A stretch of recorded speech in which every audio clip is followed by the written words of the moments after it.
Okay, record is on. Good afternoon and welcome to a new interesting CRID webinar. Today we have an interesting guest. I'm just going to go over a quick introduction about RIYAD, and then I'll leave the floor to RIYAD for a talk that seems to be quite interesting and we are all looking forward to it. So I'll be introducing the title of the talk, which is "The Future of Design is Built by the Outliers." I'll start off with introducing RIYAD JOUCKA, who is an award-winning architect, entrepreneur, and a researcher. In 2016, he founded MEAN, which is the MiddleEast Architecture Network, as a network of highly skilled individuals working within interdisciplinary collaborative platform. With MEAN, RIYAD has worked on projects ranging in scale, from projects to installations and buildings. The unifying aspect of his work is to utilize a critical approach, designing with vernacular mindset of the local and developing the design with the aid of contemporary processes for planning and construction. RIYAD worked in Hong Kong and New York from 2012 until 2017 at the intersection of academia and practice, with a focused interest in design that is a nexus of technology, material innovation, and computation. This is a brief introduction about RIYAD. And I would like to remind everyone, if you have any questions, please type in the Q&A section or just send them to me privately in a private message, and I'll be directing your questions at the end to RIYAD during the Q&A session. I believe that's all from my side for now, RIYAD, and we're all looking forward to the talk. Great. Thank you so much, Mohammed, for the kind introduction, and thanks to Dr. George for the invitation. It's an honor to speak at CRID, the Center for Research and Innovation and Design, as part of AUD, the American University in Dubai. So thanks for this invitation, and I'll start by sharing my screen. Can everyone see my screen? Yes. Okay, so as Mohammed kindly introduced the topic of my presentation, it's the future of design is built by the outliers. And there's a focus here on the built and outliers, and I'll explain that throughout the presentation itself. The journey that I'm going to showcase in this presentation is my own personal journey. I wanted this talk to be very personal and to sort of show the audience what I've done with my career to this date. Obviously, the work that I'm going to be showing is some of our selected projects. It's a collaborative effort, but I'll start by how and why I started MiddleEast Architecture Network and MiddleEast Architecture Lab. It all started at the Architectural Association School of Architecture in London, where I did my master's in emerging technologies and design. In this program, I really sort of got in touch with this idea that you can bring something from within you to the architectural community and to society to use architecture as a tool for bettering people's lives. So our thesis at the AA revolved around simplifying the construction of doubly curved surfaces in concrete. We worked with analog and digital models to basically achieve that through prototyping and simulating.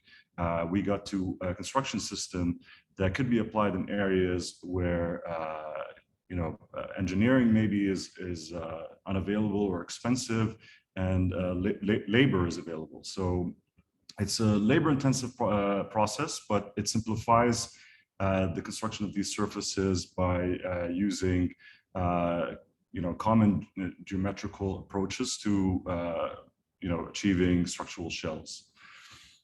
And from this sort of journey, I post graduating from bachelor's degree in Canada and doing my master's in London, I was very lucky to have lived in Hong Kong to practice for a bit at a site consultancy, and then New York to practice at a few architecture firms. And that journey took me to Dubai. And I'm showing this image of these four cities to show how they're very unique when you look at the urban landscape or the urban fabric, especially in areas where there are more heritage buildings. So there's a character that's unique and identifiable for every city. And then we fast forward towards the present times, where we see that these cities become a bit more monotonous. There are these blocky steel and glass buildings, where if you take a small patch of this image and disregard the iconic buildings, you cannot really place where this image is taken from. It's basically a city, it's not the city. So that kind of clicked in my mind towards the end of my academic endeavors in London. And while I was practicing, I was working on buildings like this. I was working on skyscrapers, I was working on big towers. And I thought, if I was to do something with what I've learned, I want to do the opposite of this. And around that time, I was obsessed with the work of Adam Curtis, who is a documentary filmmaker. And in this documentary, Hypernormalization, which I highly recommend everybody watch, I really enjoyed this clip. This is the normal world. You go to work in a city. All around you are enormous new buildings. They look alike. But you will never be able to afford to live in them, because they are not really homes. They are blocks of money bought by global investors whose money has nowhere else to go. So, it's a very powerful message, maybe a bit too dramatic, but I wanted to start my presentation on that note. If this is the status quo in architecture today, how can we change it with the new generation of architects that could be outliers to basically think outside of the status quo? And that's the reason why I started MiddleEast Architecture Lab, which is a research repository focused on innovation in the urban fabric. It's mostly a composition of academic programs that are short and fast-paced, that take form in workshops and webinars.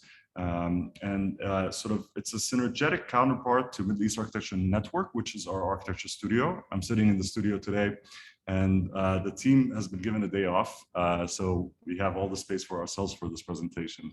But what I'm trying to show in this diagram is that this research that we do with Neil is kind of a squiggly line. It's a line that goes back and forth between different feedbacks of testing and simulating and trying out ideas and making mistakes. And towards the end of that, it's refined towards a construction system or design system that we can use in our projects at Mean, in practice, and in construction. And I wanted to also show this diagram, which kind of lists all the different directions in architecture studios, innovative architecture studios around the world. And I was looking at it. This, I think, was designed in 2001, around the time where computational design started becoming a thing.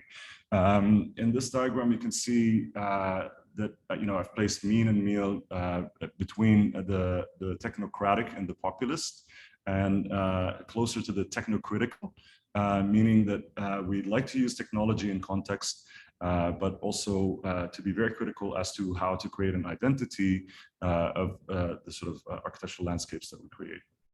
And that identity always has to be relevant to the place. You can see our work on our social media platforms and our websites that I'm showing here. And I'll start with MiddleEast Architecture Lab, some of the work that we've done through workshops. And again, it's an academic platform enabling access to emerging technologies and design. And I found it extremely rewarding to kind of spread the message of what I've learned through my master's degree through these programs. But again, a lot of the research that we've done in these programs has really helped us as a practice. So creating the synergy between academia and practice, I feel, is very important. Again, this journey started at the DAA, where I got to teach in a few of the visiting schools. So the visiting school program is a network of different workshops that take place around the world. I started in Paris, and then I started my own in Jordan and other places, Dubai, eventually for a few years before we stopped. So, you can see here some of the workshops that I've directed myself with a team of amazing tutors and amazing participants. Starting with the Business School Jordan, which took place in Wadi Rum in the desert, Business School Dubai 1 to 5, which ended in 2019. And I think you can all tell why these programs ended, because in 2020, we couldn't really have a workshop where different people would come from all over the world into Dubai to participate in a design project. The last workshop that we've done was very successful. It brought together 30 people from 15 countries to meet in Dubai and make the future. Throughout this program, we prototyped different ideas for 3D printing in construction. And the sort of the theme that this workshop took on is it investigates stereotomy, or this method of basically placing blocks with no mortar or glue to achieve a structural shell. It's an ancient technology that is found in Roman and Greek buildings, but in this case, we were thinking of these blocks as 3D printable blocks. And what you can do with that is a lot of freedom in terms of the geometries that you can achieve. Moving backwards in history, this workshop took place also in Dubai, and it was investigating the use of fabric membranes as a means to create these projection surfaces that could become interactive, interactive surfaces for visitors to engage with these structures and to give some sort of feedback in terms of light and sound. In Jordan, we've investigated additive and reductive methods of construction, and sort of abstracting some of the concepts found in nature in terms of sedimentation or erosion, and how we can sort of translate that into technology. You have 3D printing on one end, so we investigated a method of 3D printing with sand, so you can see those images at the far left, and then also using CNC mills on stone to sort of create those topographies and those textured landscapes.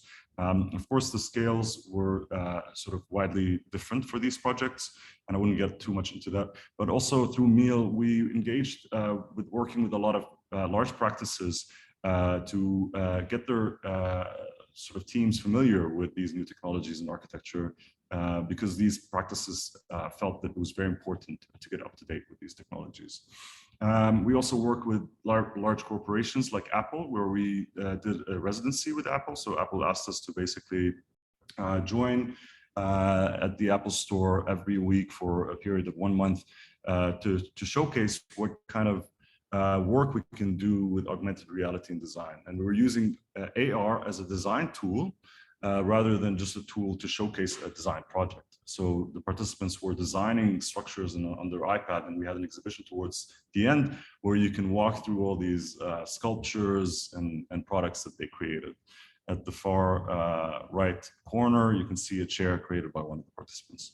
And this was all done by gestures and on the iPad. So it was very fun and easy. But in 2020, we've all experienced this. We all had to stay at home, and I was thinking to myself, I don't want to stop doing what we love to do. I felt it was very important to bring meal programs online. So we started a new sort of initiative through Meal, which is Live Academy.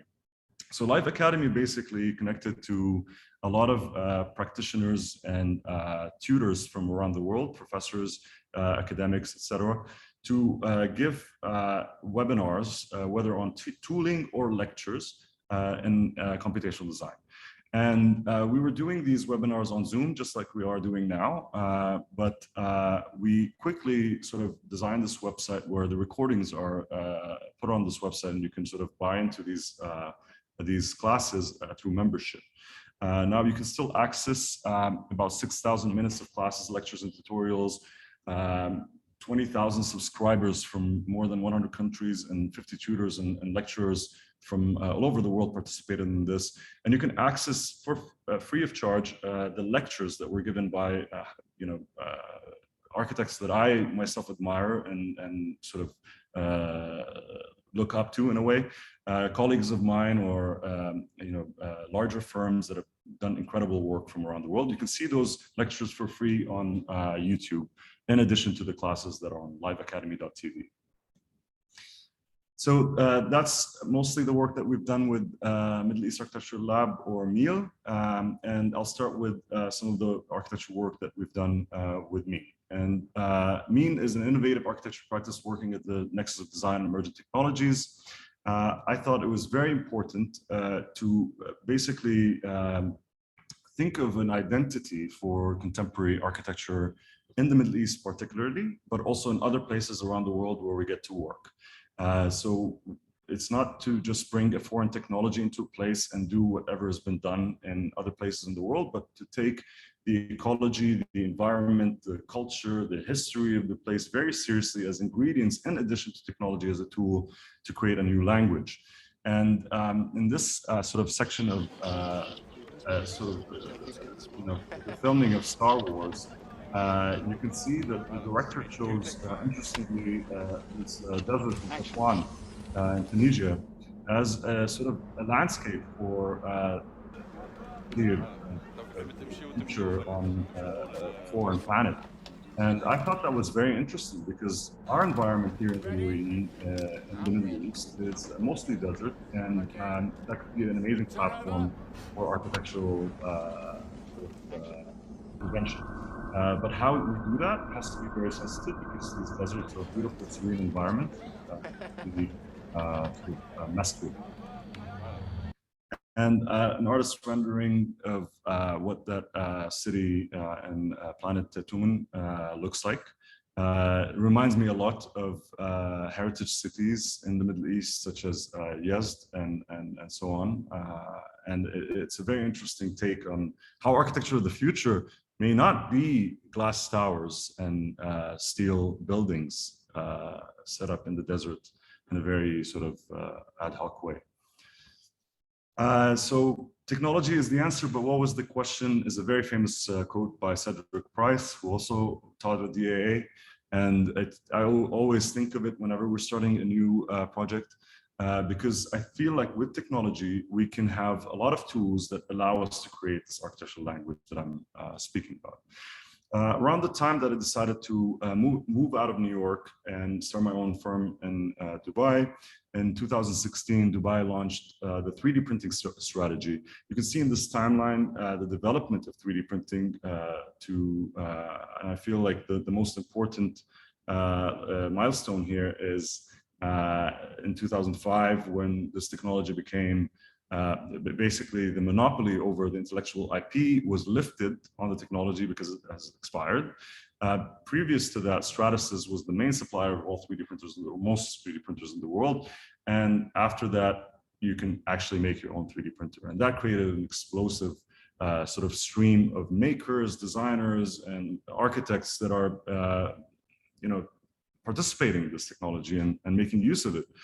So it was a great moment in history. And in 2016, Dubai caught on to this and launched this strategy. And I thought it was very interesting because in Dubai, they were promising, a very big chunk of all new construction to be 3D printed. So I thought it was a great opportunity to get to do what I love in the city and to participate in this.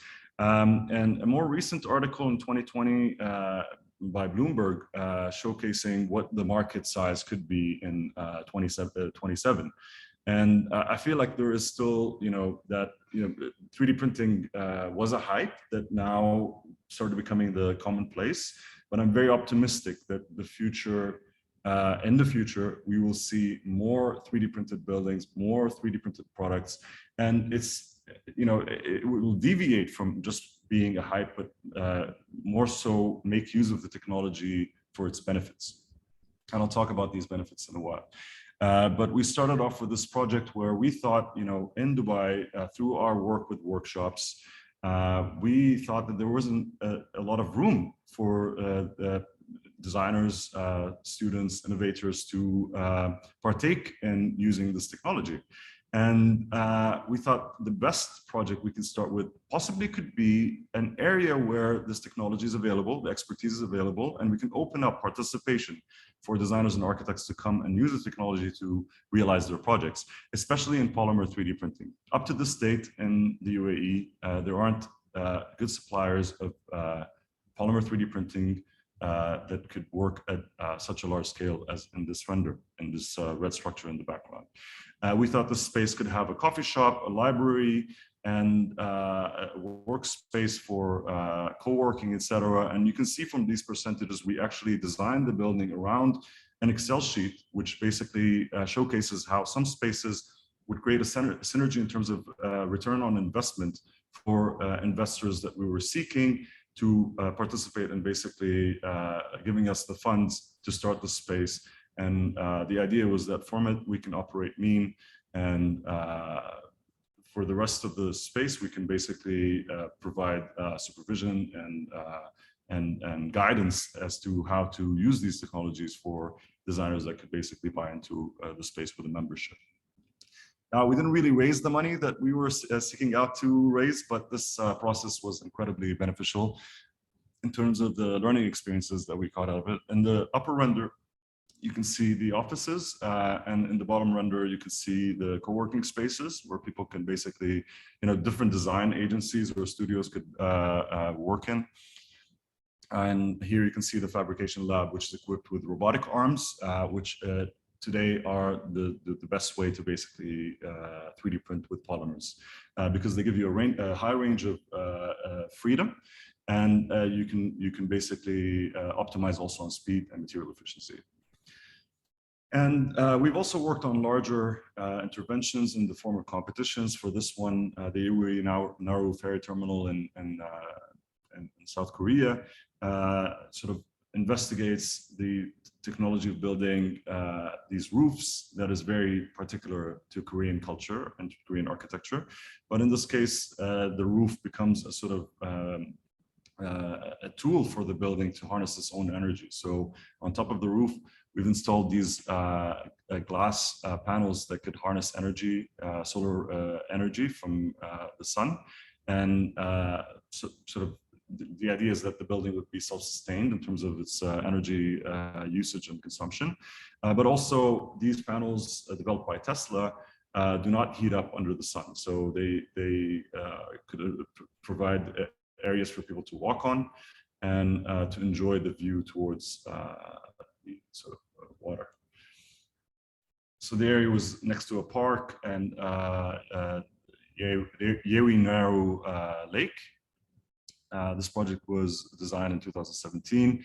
And in this project in Latvia, we were using sort of offcuts from the forest to design a sustainable wellness center, a spa, where in this particular area in Latvia, it's very common to have these mud baths that are very beneficial for the skin. But the idea is that we wanted to recycle all the timber from carpentries that are found in that area to make the structure. And to also use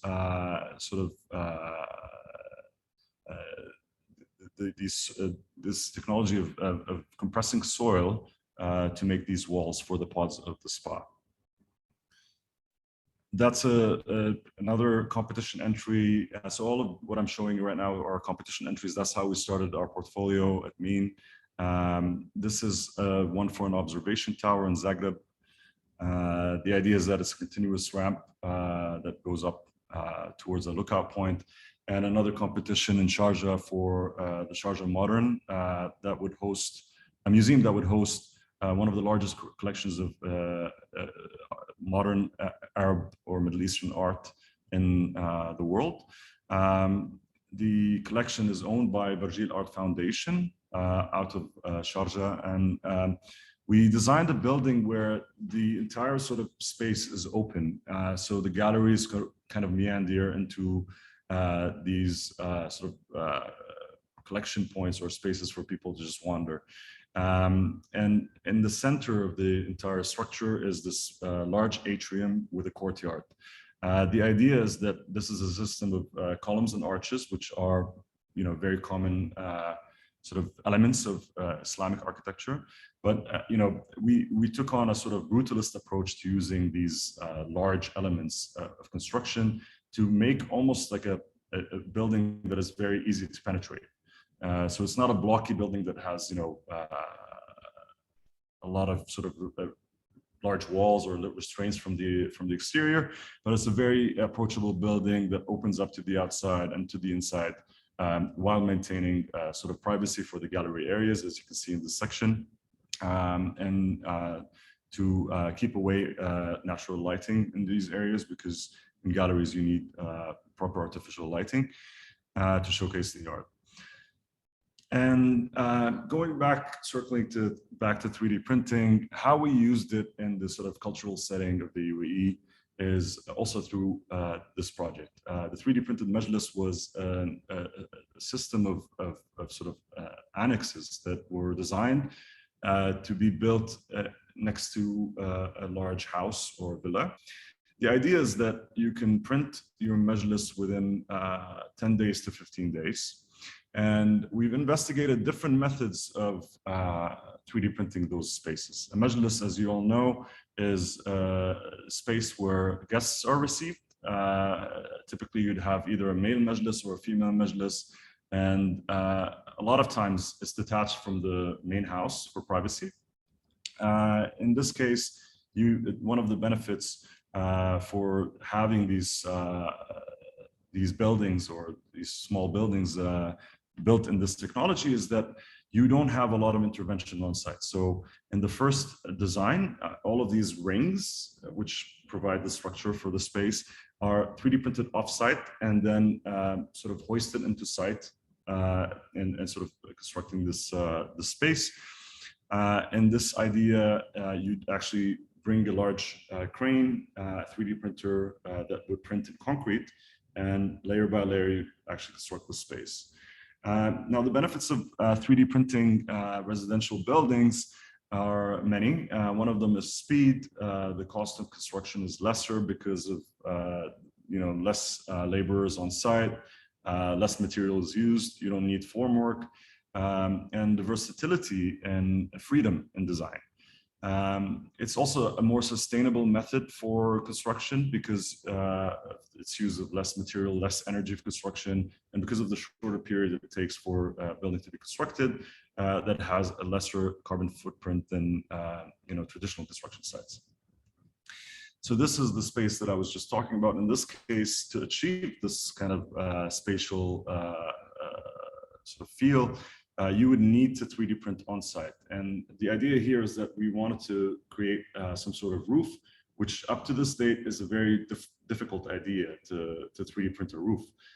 Because once you get to that cantilever, the material will start falling off. And in this case, we were just basically optimizing the angle of every layer to get to this shape. And you can see the space is all designed around this sort of circular seating area where guests can be received. This is a more traditional approach where you would 3D print on site, and you can see the roof here is just a traditional roof. But then we were investigating different textures that you can achieve with 3D printing. And I'll show more ideas here at different scales of how we've achieved these textures at the scale of a product.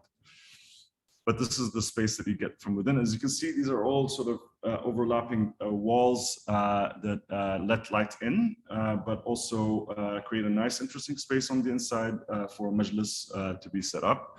And you have the spiral staircase to go up to the rooftop in case you'd like to enjoy a coffee up there when the weather is nice. So I'll move to a different scale now, the scale of products. And it's important, I felt, to show these different scales in our work because as an architectural practice working with such an innovative approach, you're not getting clients to knock on your door every day. That's very important to note because your client base is very particular. It's very specific to maybe large organizations, large companies that or government entities that want to invest in this research for a sort of longer term goal.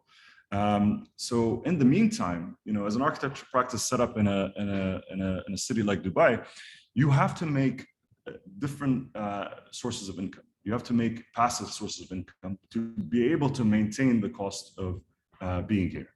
So some of the products we've created is this 3D printed lamp, which basically takes on a phyllotaxis form. Phyllotaxis is a geometry found in nature, in sunflowers, for example. It's basically a spiral that sort of becomes more narrow at the top inside this, we had a rod of light. And the idea we wanted to create is that we also wanted to investigate a gradient of transparent to solid in 3D printing. And this is achieved through feeding the robot various layers of color, basically. So you're creating the gradient by adding these pellets of plastic that the robot melts and 3D prints into these forms. But inside this container, you're creating a gradient as well. And as the robot is printing your geometry from the computer, you get this, this effect. Now, it's interesting to have this effect on a lamp because towards the end is where the light comes from, and towards the bottom, you don't see the base of the light. So that was an interesting exercise. Another 3D printed product that we've created using a different technology, in this case, SLS 3D printing, which achieves a very high level of resolution, but is also very expensive. We've sort of devised a system of branching almost like mini columns that kind of squiggle in space and let light through. So a different strategy for lighting. And our main product is the Mouch 3D printed chair.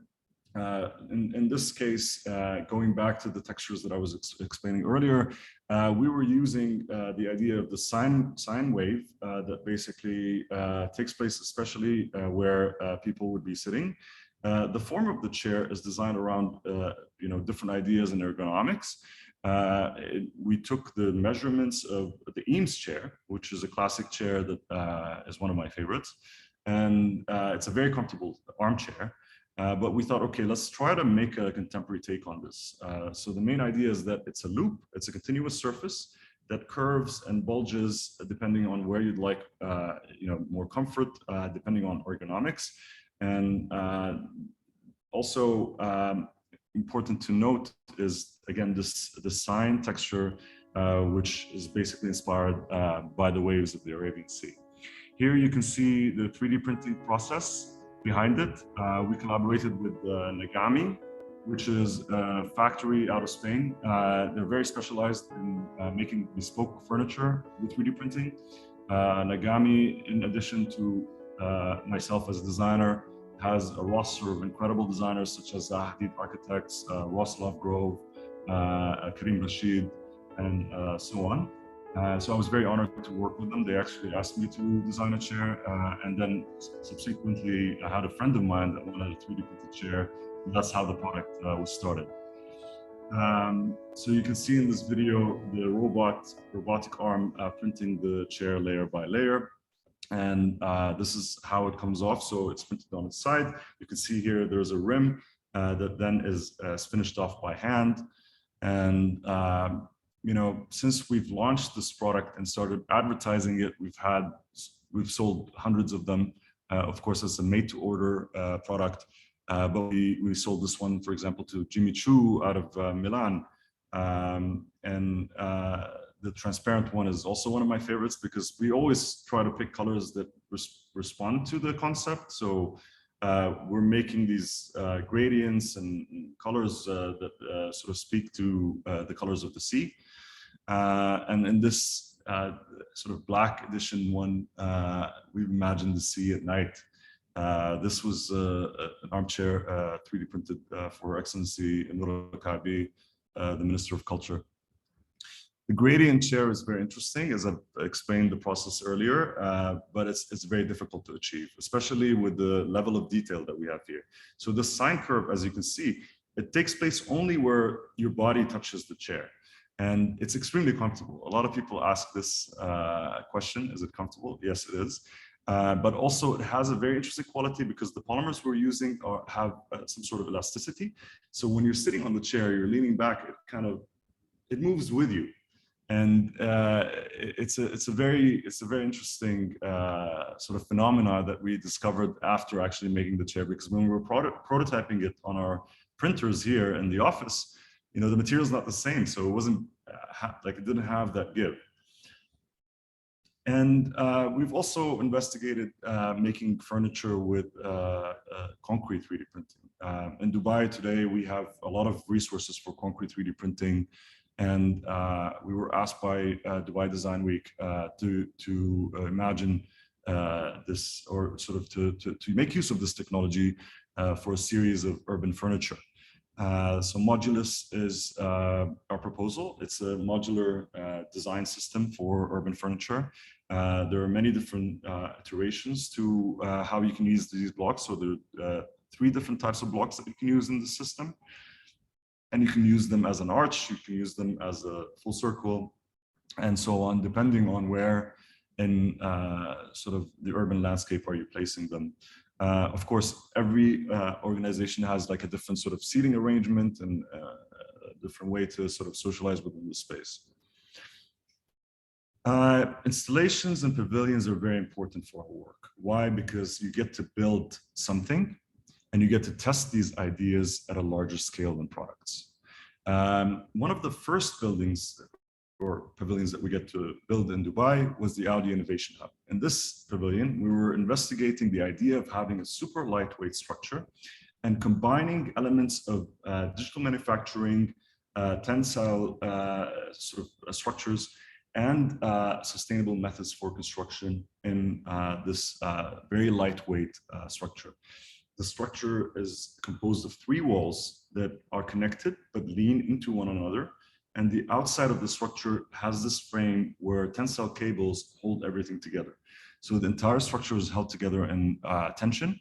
The outside wall, this black wall that you see here, is composed of panels that we custom made in collaboration with BIA. So these panels are made from recycled rubber tires. Rubber tires are extremely dangerous for the environment once they're disposed, because the only way to dispose them properly is to burn them, but that creates also a lot of carbon monoxide in the air. And in this case, BIA has done an excellent job at crushing those tires and compressing them into panels that traditionally are used for, if you've been to the beach and you see these rubber walkways, they use them for that kind of thing. Or if you've been to a stadium and the running track where the floor is rubber, or a tennis court. So they use them for these purposes, but we've collaborated with them first to make a black panel, and also to make a panel that is a size, a square size that could basically fill up that wall on the exterior. And the idea is that we wanted to create a contrast between the very dark, austere sort of exterior and this very light, bright space inside. This is a project we did as a competition in Jordan.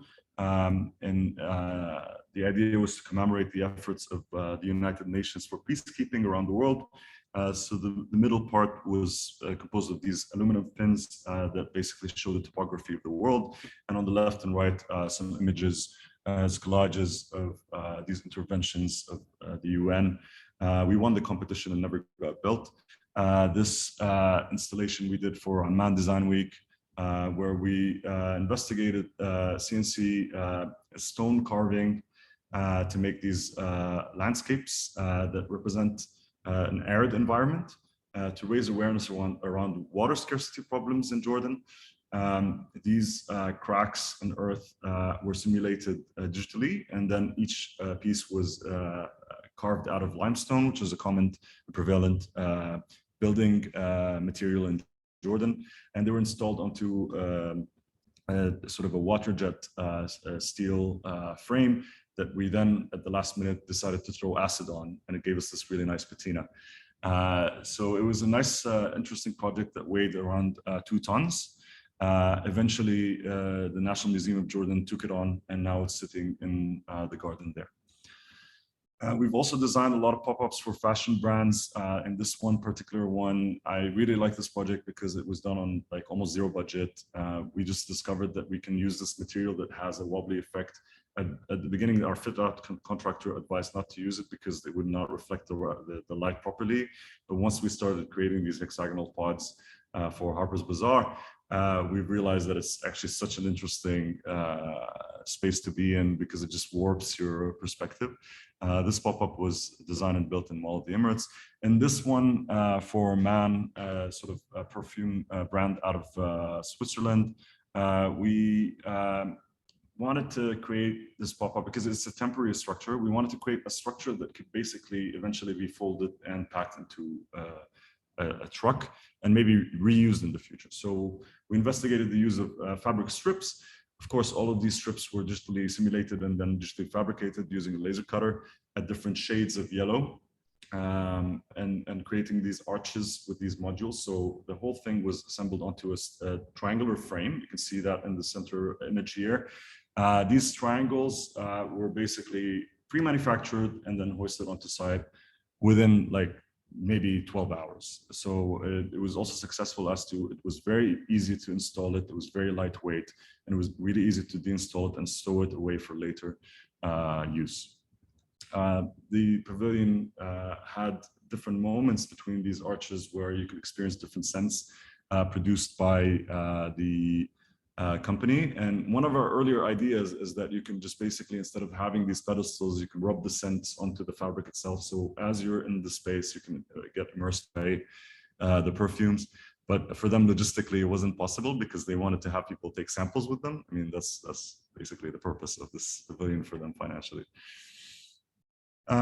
This structure was designed initially for Saudi in collaboration with AECOM, and then eventually we sort of re-rendered it in the desert in Wadi Rum, which is a beautiful, serene desert with a lot of really nice and interesting stone formations.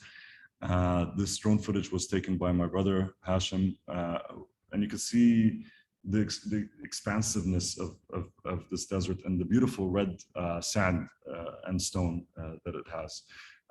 In this desert, we wanted to look at basically, and this idea was also, I mean, the concept was first thought out in the desert in Saudi, and then, you know, the similar idea of the concept could be applied in Jordan, because both countries were originally inhabited by Bedouin tribes that made their shelters out of animal skins and packed them with them when they're moving around.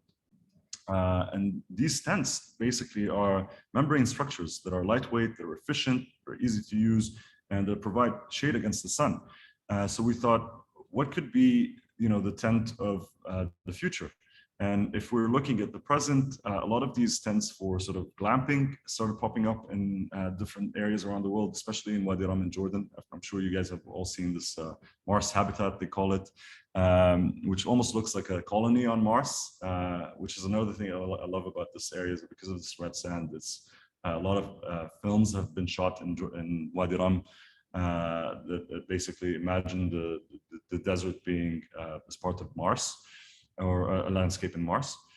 So these sort of geodesic domes started popping up, and we thought, okay, if we were to have you know, our own sort of pavilion, what could that be? In this idea, we're using membrane relaxation on digital simulation tools to achieve this sort of catenary shell, and then splicing it using this sort of concept of magnetic fields. So these magnetic fields were giving us the sort of lines for the panels to cut the form into separate parts, because obviously you cannot you know, build, this was about 21 meters in span, you cannot build the entire structure in one go, so you had to cut it somehow. And we thought, okay, these cuts could have an interesting pattern where we can place lighting, where natural lighting could come through, and so on. So this is how these panels are subdivided. And then the space from above in between these sort of touch points or columns where the structure touches the ground, we placed these sort of small oases of plants. The idea of the structure is that, you know, people could go there, have a coffee, commune, rest after a long day of hiking. And at night, as I explained, these sort of steel tubes that reinforce the plastic sort of panels, the 3D printed plastic panels, these tubes could also hold the lighting inside the structure. It's an image during the day, and you can see also the topography at the base where it's also 3D printed. Another 3D printed installation where we got to test a different idea is the Deciduous Pavilion built in DIFC here in Dubai. Again, you know, subdivision according to the sort of bounding box of the printer is very important. In this case, in both cases, we're using robotic arms, so you get a larger bounding box than a traditional 3D printer. But in this particular case, we also were kind of limited on budget. So the first thing we've done is to create these sort of two walls that you can move between. And we wanted these walls to kind of arch inwards a little bit and create a space and then optimize towards the top in terms of the sort of the girth of each one of these columns. So at the bottom, we wanted a sort of wider base, and at the top, we wanted a thinner top, both for structural reasons and also for optimizing on material usage. And this is how we sort of diagrammed the construction process, first by cutting this birch plywood base, 3D printing the concrete base in Dubai, because we have concrete 3D printing robotic arms in different suppliers here in Dubai today. And then robotically 3D printing the membranes, which in polymers, which we've chosen to use recycled water as sort of recycled polymers that are made out of water bottles. And we've collaborated with a material supplier, Reflow, out of the Netherlands, to basically melt down 30,000 water bottles and into the filament that is used in the construction of these membranes. We've also collaborated with AI Build out of London to 3D print the membranes that basically interlock almost like Lego pieces, as you saw in this diagram. And slowly, layer by layer, each part could be just, you know, very easily assembled on site after everything has been set up in the IFC. A very major detail for us was this one, where the hybridization of a concrete 3D printed part and a polymer 3D printed part took place. And this is something that I myself haven't seen up until this date.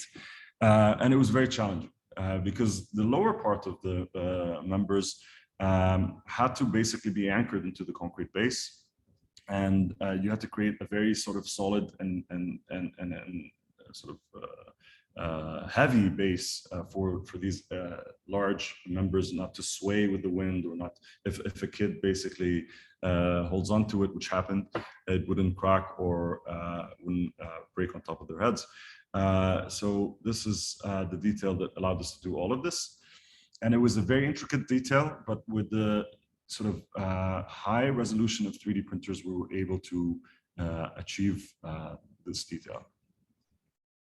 So you can see here, layer by layer in plan, each one of these unique members divided into their components and assembled onto site. These are the different components. This is the 3D printing process in AI Build in London and their workshop there.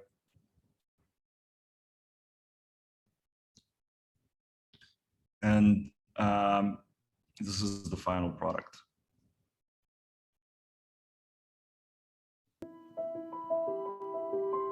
And in this video, the city was a 3D printed pavilion designed by me for DIFC. The design resembles a botanical form which is reminiscent of walking through a birch tree forest in autumn. The pavilion invites us to revisit our relationship with nature.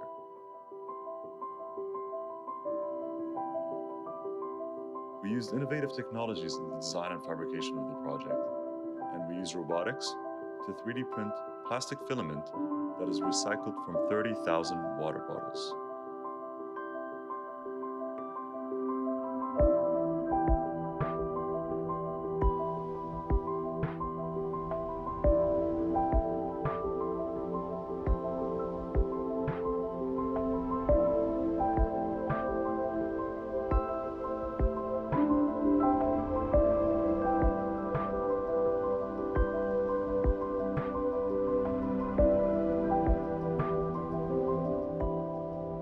You can see here the synchronous motion of the robots, which is actually something very difficult to orchestrate in a small space, because the workshop there was small. Here, the 3D printing the concrete base in Dubai. We worked with Basics out of Alcoz to basically 3D print the base. You can see the cavity with the plastic parts fitting perfectly well. with a small margin for tolerance as well, and pouring the concrete into the plastic parts.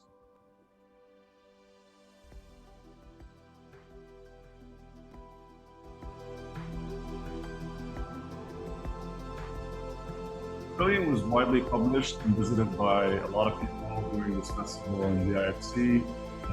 We were very happy with it as sort of architectural environment. I felt that the construction process taught us so much about what we can do in architecture today. 3 sections for every column. The total number of plastic parts is 160 pieces.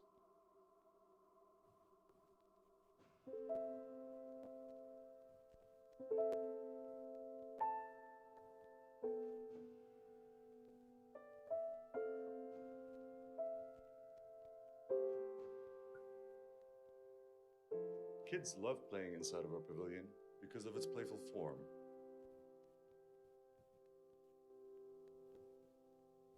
And for all other visitors of the structure, it was interesting to hear what Deciduous reminded them of.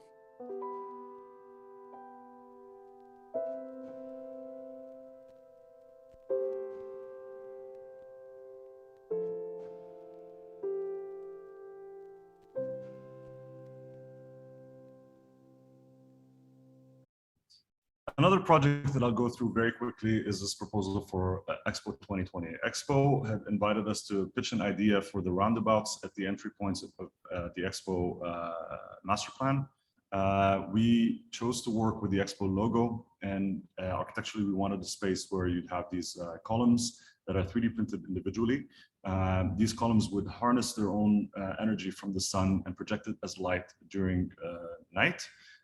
So there would be self-sustained structures that not only give a nice welcoming entry to the Expo grounds and placed at the different roundabouts in the urban plot, but also would be self-sustained. So as you can see here, the top would be PV panels and these concrete flutes that are basically, you can walk through them. These are 3D printed, and they would have these LED lamps that basically animate the entire project. So these are the different diagrams of the animations of these sort of serial LEDs. Some drawings and some renders of the structure. And we thought, okay, because we were still not familiar with what they were looking for in terms of budget, we thought this is a very modular design, because if you build a section of it, obviously it would be much cheaper and much faster to do so, but we can also take away parts from the center. And as you can see at the top, it resembles this Expo logo. And I think it's best to see this video to showcase that.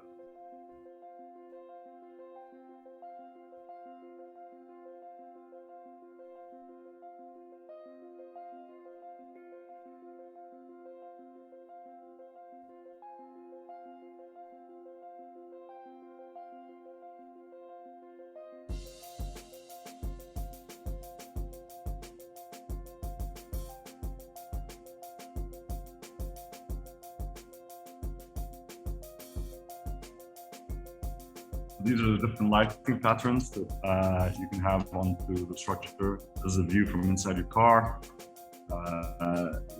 People coming into the Expo grounds. And unfortunately, the project wasn't picked up eventually by the Expo committee. It got published a lot of times, and we thoroughly enjoyed designing it. Hopefully in future sort of events like Expo, more engagement with the sort of local design scene would be there. And on that note, I'd like to start talking about how we're pivoting as a design practice.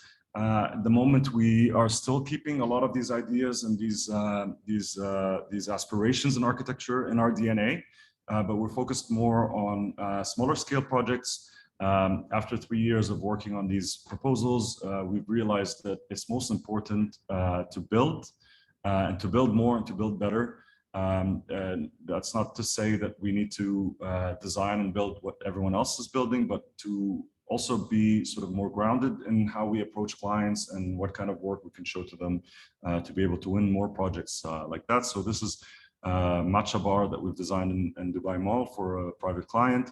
You can see here the centerpiece is this sort of accordion seating arrangement that resembles the matcha brush or the sort of whisk that they use for making matcha tea, but also could be folded and would create this private sort of dining space or hangout space for which also is seen in Japanese architecture.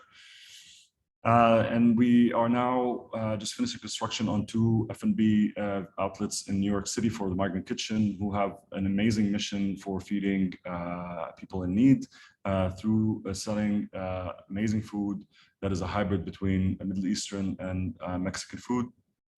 So we've designed these 2 locations for them in New York, and they're almost nearing construction. For Elange and Saunier, we've designed this pod, which is basically marking their 25-year anniversary. So you can see that on the roof slats of the space itself.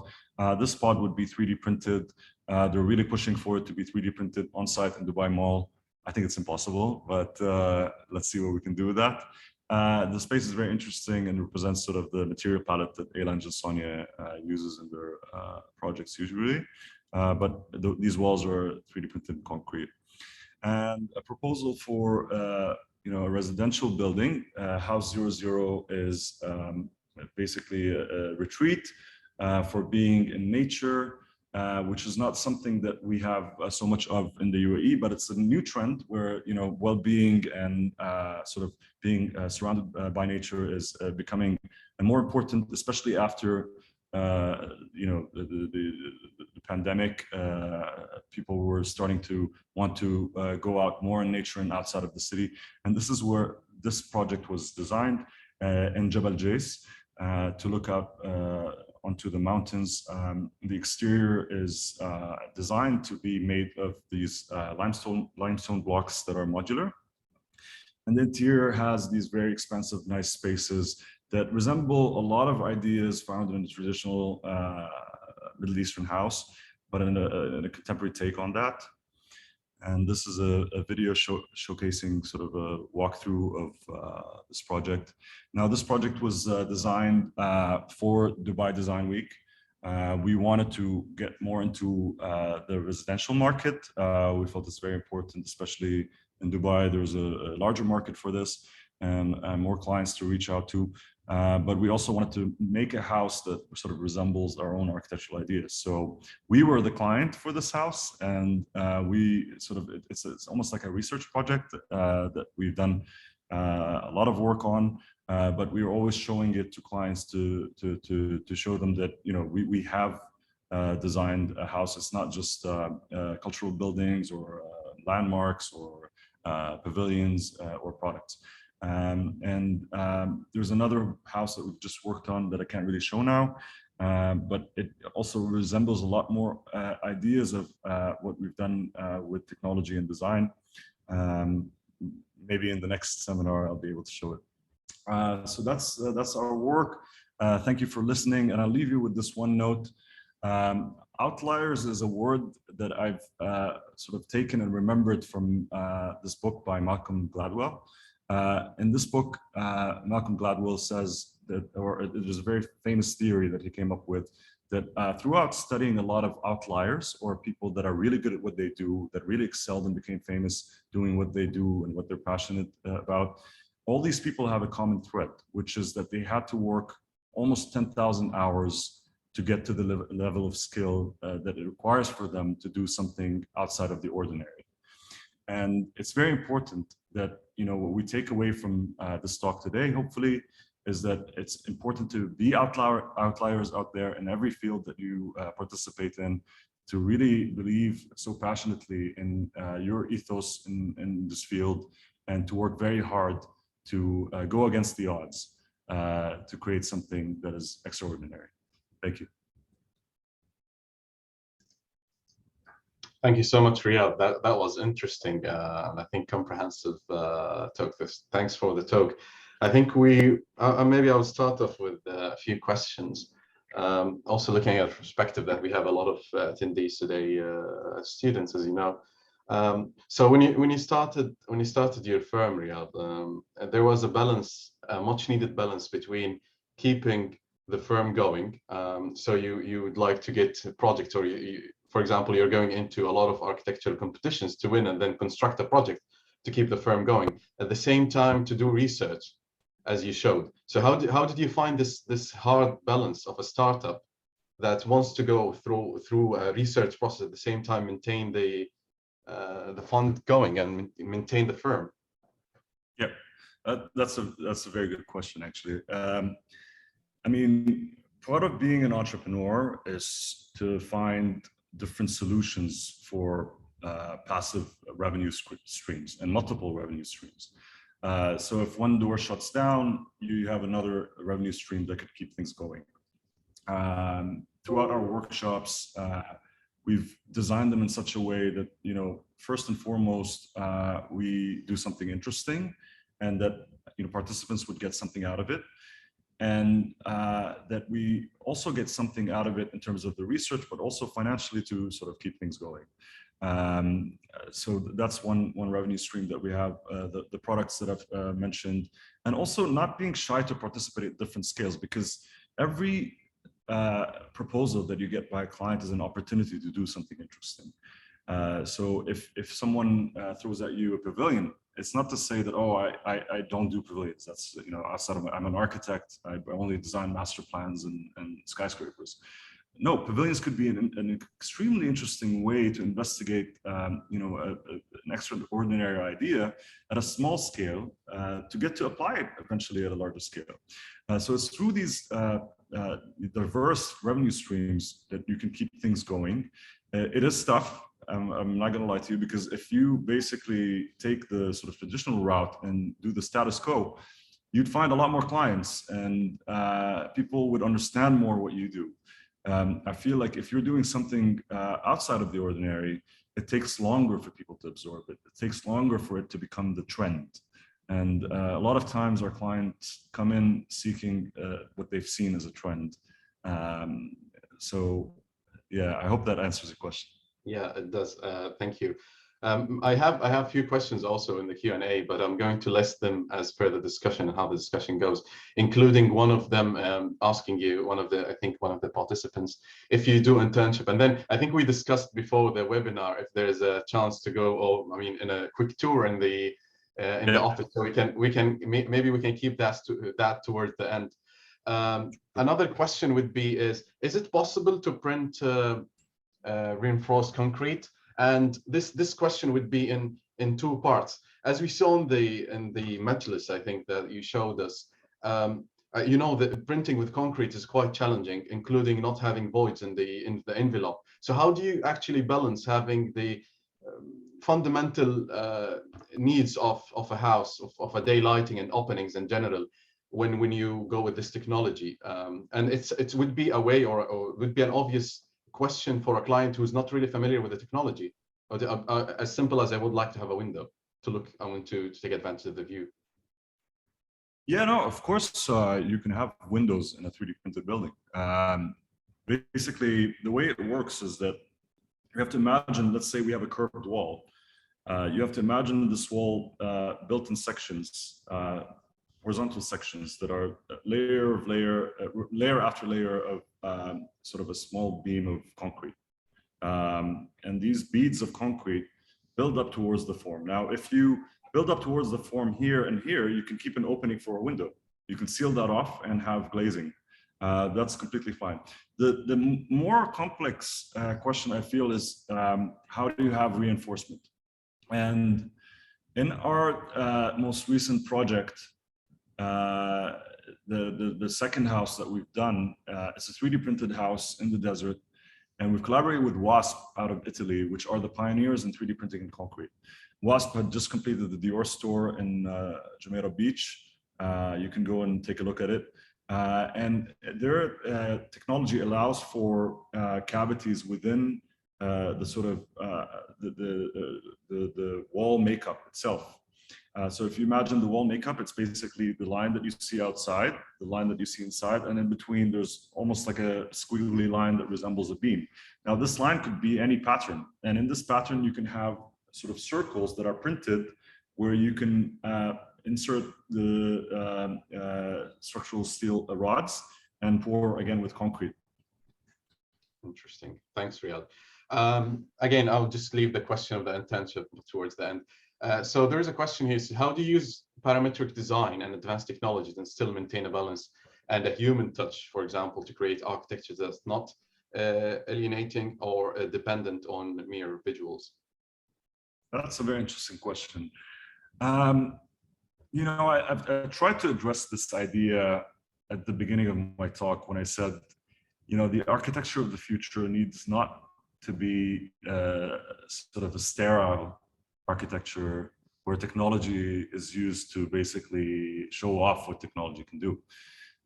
So I think it's through the use of materials, through a very thorough knowledge of the place and the history and the context and the materials that would work there, and also the traditional methods of construction that are found there historically that have worked for ages. Through all of these ingredients, the last one, if you add technology, then you optimize on creating something new. And in that, what we're aspiring to do is to create a novel architectural language for these regions, especially in the Middle East. So, I mean, people relate to these stories, these different ingredients. If you know, for example, for the house that we recently designed, there is a large barjil or a malqaf or wind catcher that doubles as also a staircase and connects towards a courtyard. And all of this is in a 3D printed house. Now, the technology disappears behind what makes a good house. And that ideally is what humans relate to. Otherwise, technology is relevant because it's, as the person asking the question alluded to, it alienates the common person from what you're doing. All right, so thanks, Riyad. Just a question here.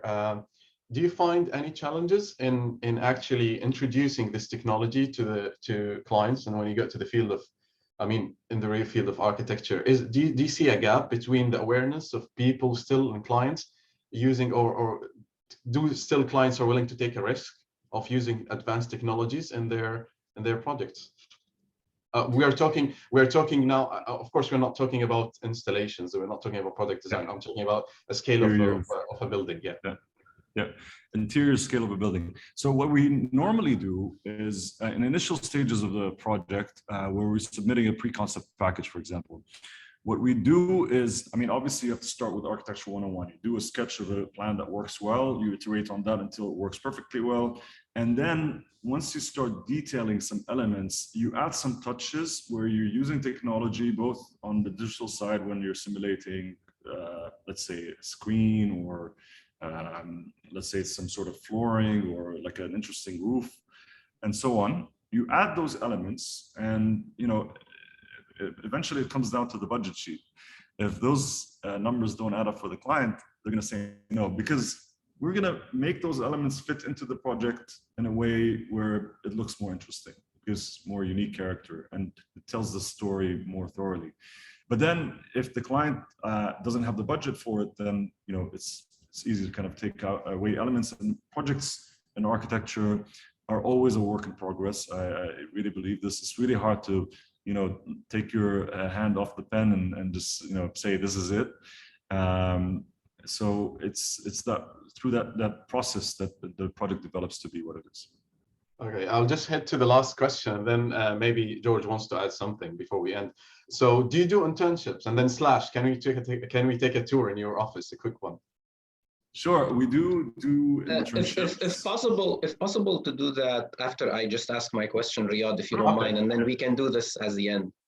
Yeah. So first, Riyad, thank you so much. I mean, today's presentation is quite inspirational. I'm sure a lot of people who are here, they were inspired by so many innovative ideas, and you know, what you showcase is really unique, especially for this part of the world. And I really commend you on that. For my question is a little bit practical in a sense that, so what happens after these beautiful installed pavilions or, or structures that you do? What happened with that element? I mean, do you recycle it? Do you move it somewhere else? So in general, it's really good to see the type of materials that you used, and what happened after that. Yeah, that's a great question. So in our design process for these pavilions, we're always accounting for this. And one way of accounting for it is to design joints that can be mechanically fixed and then dismantled easily to pack the project and assemble it somewhere else. This is easier to do with the use of technology, both on the design side and the fabrication side. But then it boils down to what the client wants and what the client budget allows for. A lot of times, the clients pack away the project. For example, the Audi Pavilion was eventually, let's start with the installation, Jordan. As I've described, it was done for Design Week. It's a temporary event. But then we sought out a collaboration with the Jordan Museum to have it installed there permanently. So the Jordan Museum paid for moving it and installing it there. That's one way of doing it. For the Audi Pavilion, Audi was allowed to basically mechanically remove all the parts of the structure, pack them in a truck and put them in a storage. And eventually Audi had an event in Abu Dhabi where the pavilion traveled from Dubai to Abu Dhabi and assembled again with like very little snags, which mostly involves paint, deterioration, whatever. But eventually it was set up there. An example where I wasn't happy where the project went eventually is the Sidibus. The Sidibus was, as you saw, designed to be dismantled easily. I mean, you take away the silicone joints, you dismantle those parts, pack them, you can take it anywhere. The client did not want to pay for moving it. And we had a big argument. Okay, this is all recycled. This is environmentally friendly. That's our story. Why would we just eventually discard of it or take it away? They weren't convinced at the end, and we, unfortunately had to discard of the project. I'm not sure how that happened. Obviously, I wasn't there because I would have lost my mind. But it really depends on so many different factors. You can only push for your ideas and what your ideals stand for so far before you hit a wall with budgets, clients' idea of what they need to do, and so on. But yeah, hope that answers the question. No, it's amazing. Thank you so much. This is it for me. So Riyad, internships. Internships, yes. We do take on internships. It's very important that the candidates have a strong skill set in computational design. So that's something to note. And we only take internships by email. If you would like to apply to work with us, please send a CV and portfolio to info@m-e-a-n.design. And if we found your application to be relevant to our work and we found you to be a good fit, then we will contact you. So I'll go through the studio very quickly now. As I said, the team is off today because we had a really long night. That's also something important to note for internships is that, you have to be very interested in this to be able to do it for long hours and be very persistent with your proposals. This is the latest house that we've designed. I can't show much of it because it's still kind of like we haven't heard back from the competition organizers. This is the Moj 3D printed chair, our own edition, which is a gradient of gray to white. The idea is that if you think of the foam in the sea, at the fringes of the sea, the wave gives you those nice colors. It was a very difficult sort of color to achieve because the colors are very similar. You can see here on the shelf some prototypes of lighting products, some design tests for the chair, another prototype through one of our workshops for a branching 3D printed structure, more prototypes here from workshops. And that's the structure that I showed that sort of examines ideas of stereotomy. Here we have the model of the 3D print, the House 00, which is the one designed in Jebel Jais, and you can see the panels here. So this model is at scale, I forgot which scale this was, 1 to 150, which is a weird scale, but the model was actually 3D printed in-house. We did all of this in-house. This material here was a filament that is infused with clay. This was infused with concrete, and these are just clear panels that showcase the glazing, because we wanted to have some natural material in the sort of construction of the model that represents the real thing. Here we have a model of the Expo 2020 pavilion. Also, these flutes were 3D printed in a material that's infused with concrete. So that's our 3D printer. It's a big part of our team. That's our meeting room. And our office is based in D3. So I also want to open an invitation to anyone who would like to come and visit. Please don't be shy, drop me an email and we can organize it. Aside from internship, you can just come and take a look and say hi and have a coffee. Thank you so much, Riyad, for the talk. It was really informative, was inspiring.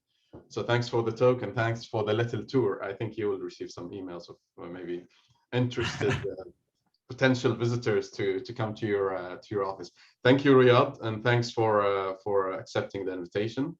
And thanks for everyone who joined us today. You will find the recording of this webinar up on the CRID channel on YouTube. So you can always come back to it and then ask Riyad any questions if you may have any questions in the future. So thank you, everyone. Thanks, George. And hopefully we'll see you in the next webinar. Have a good day. Thanks. See you, everyone.